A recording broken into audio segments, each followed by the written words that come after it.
नमस्कार दोस्तों, इस वीडियो में जिस स्टॉक के बारे में हम बात करने वाले हैं उसका नाम है SJVN लिमिटेड। ये स्टॉक 148 के प्राइस पे ट्रेड करा है। आज मार्केट जब क्लोज हुई तो इसने 4.25% का अप मूव दिया था। ओके, इसकी मैंने फंडामेंटल की वीडियो पहले बनाई हुई है, प्लेलिस्ट में ऐड कर दूंगी, आप वो देख सकते हैं। वैसे शॉर्ट में बता दूं तो ये काफी स्ट्रॉन्ग स्टॉक है। सो बेसिकली आज इसने 18-19% के आसपास का मूव दिया था। चलते हैं चार्ट पे। ओके, तो इसने आज 18-19% के आसपास का मूव दिया था, पर वो एंड वहां पे 17% 16% के आसपास ही सस्टेन भी कर रहा था। बट लास्ट मिनट पे क्या हुआ कि मार्केट डाउन हो गई सारी। निफ्टी, सेंसेक्स, बैंक निफ्टी सारा ही एकदम से मार्केट डाउन हो गया, तो उसकी वजह से ये भी डाउन हो गया। एंड यहाँ पे एक तरह से प्रॉफिट बुकिंग भी देखेगी, आप उस तरीके से भी देख सकते हैं। बट यहाँ पे वॉल्यूम आज बहुत अच्छा आया है। वॉल्यूम आज 24 करोड़ के आसपास का वॉल्यूम आया है एंड ये काफी अच्छा जंप है। मतलब आप पहले देखेंगे तो 15 करोड़ के आसपास का वॉल्यूम था एंड अभी 24 करोड़ के आसपास का वॉल्यूम है। वॉल्यूम बहुत अच्छा आया है एंड अगर कल निफ्टी एंड ऑल थोड़ा सा सही रहा तो मुझे लगता है कि अप मूव देगा।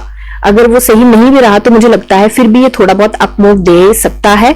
साथ में मुझे लगता है कि इसमें प्रॉफिट बुकिंग भी देखी जाएगी, क्योंकि देखिए दो तरह के इन्वेस्टर होते हैं। एक होते हैं कि जो डटे रहते हैं वहीं पे कि अच्छा चलो छोटा मोटा हिकअप है एंड वो निकल जाएगा, उसके बाद स्टॉक तो स्ट्रांग है तो वेट कर लेते हैं।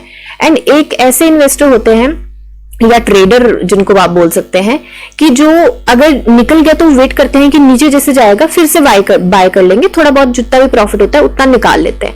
तो उन दो जो दूसरे नंबर वाले हैं ट्रेडर्स, उनके इससे क्या होता है कि मार्केट में एक फियर भी पैदा होता है कि ओके ये नीचे गिर रहा है तो ये गिरे जा रहा है, तो उसकी वजह से फियर भी होता है। उसके साथ साथ चलते चलते थोड़े से और भी लोग साथ में हो लेते हैं।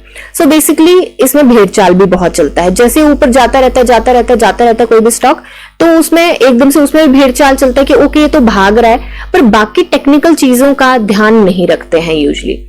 तो बेसिकली अब मेरी वीडियो में थोड़ा सा बाकी सारी वीडियोस में देखी है तो सपोर्ट रेजिस्टेंस बताते हैं, चीजें करते हैं, निकल लेते हैं। अगर आप चाहते हैं कि मैं वैसी वीडियो बनाऊं तो मुझे कोई दिक्कत नहीं है, पर बेसिकली ये वीडियोस जो मैं बनाती हूँ इनमें थोड़ी एजुकेशन की भी मात्रा होती है कि आप भी समझे कि कौन सी ऐसी गलतियां जो हम करते हैं। देखिए आज की बात करूं, आज का इसका एग्जांपल लूं तो स्टॉक ये स्ट्रांग है एंड आज के हिकअप की वजह से मुझे नहीं लगता कि जो वैसे जो लॉयल इन्वेस्टर हैं वो तो रहेंगे, पर मुझे नहीं लगता कि ऐसे छोड़ के भागना चाहिए, क्योंकि मैं नहीं भागी ऑनेस्टली बताऊं तो मैं नहीं भागी। एंड ये छोटे मोटे हिकअप हैं, ये होते रहते हैं, ये चलते रहते हैं एंड इन्हीं हिकअप की वजह से RSI भी थोड़ी ठीक रहती है एंड बाकी सारी चीजें भी ठीक रहती हैं।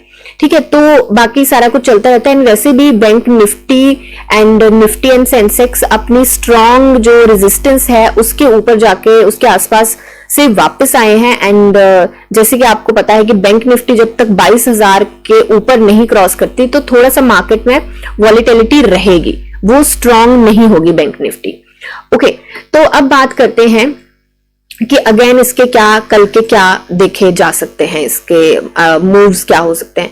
तो मुझे लगता है कि जैसे जिस तरीके से वॉल्यूम आ रहा है मुझे लगता है कि थोड़ा ऊपर जाएगा एंड प्रॉफिट बुकिंग भी देखी जा सकती है। जो मैंने एक्सप्लेन किया अभी, सेकंड नंबर वाले जो होते हैं लोग, इन्वेस्टर या ट्रेडर आप जो भी बोलना चाहें, उनकी वजह से मुझे लगता है कि थोड़ी सी प्रॉफिट बुकिंग भी देखी जाएगी। बट मुझे लगता है कि ग्रीन में क्लोज करेगा क्योंकि जिस तरीके का वॉल्यूम आ रहा है। दूसरी बात, RSI की बात करें तो RSI अभी आ चुकी है जोन में, जो कि जहां से रिवर्सल मिलता है। एंड आप यूजुअली देखेंगे तो RSI पुराना भी पैटर्न है कि इसकी थोड़ी सी ऊपर जाती है तो इसकी RSI सेटल होती है हमेशा। ठीक है, तो इस चीज का भी ध्यान रखें। तो अगर आप पुराने इन्वेस्टर पहले से इन्वेस्ट किया हुआ है तो मुझे लगता है कि अगर आप लॉन्ग टर्म इन्वेस्टर हैं तो मुझे लगता है कि बने रहना ही ठीक रहेगा। मतलब मैं बनी हुई हूं, मैं लॉन्ग टर्म इन्वेस्टर हूं, तो मैं बनी हुई, मैं ट्रेडर से ज्यादा मुझे लगता है कि मैं इन्वेस्टर की साइड हूं। एंड अगर आप एंट्री की बात करेंगे तो शॉर्ट टर्म के लिए मतलब मैं यहाँ पे एंटर नहीं करती शॉर्ट टर्म के लिए। अगर लॉन्ग टर्म के लिए होता तो डेफिनेटली मैं एंट्री कर लेती, क्योंकि any time is good time for the long term. ठीक है, तो सपोर्ट यहाँ पे देखिए इसका बैंड है 20% का। ठीक है, एक बार कंफर्म भी कर लेते हैं। वैसे मैंने देखा था तो 20% का इसका बैंड है। उसके हिसाब से देखिए, आज भी मेरे को ना किसी ने कमेंट में बोला कि स्टॉप लॉस नहीं लिया था तो उसकी वजह से उनका काफी नुकसान हो गया। तो मैं फिर से बोलती हूँ कि आप स्टॉप लॉस लेना बहुत ज्यादा जरूरी होता है। ये नहीं होता कि फ्यूचर ऑप्शंस एंड इन सब में ही स्टॉप लॉस लेना होता है, देखना होता है। आप जो इक्विटी में, कैश में उठा रहे हैं, मार्जिन में उठा रहे हैं, वो चलो मार्जिन तो थोड़ा लॉन्ग टर्म हो गया, पर जो भी है उसमें आपको स्टॉप लॉस लेके ही चलना है हमेशा। ठीक है, तो इसका 20% का बैंड है। हो सकता है कि कल मार्केट डाउन जाए। ठीक है, तो मुझे पता है कि आपको भी पता है कि इतना स्ट्रॉन्ग स्टॉक है, ये एकदम से 20% तो नहीं जाएगा, पर 20% का अगर लगा के चले, सॉरी ये थोड़ा सा मैंने नीचे लगा दिया अपने सपोर्ट से, तो 20% यहां पे लगा लेते हैं हम।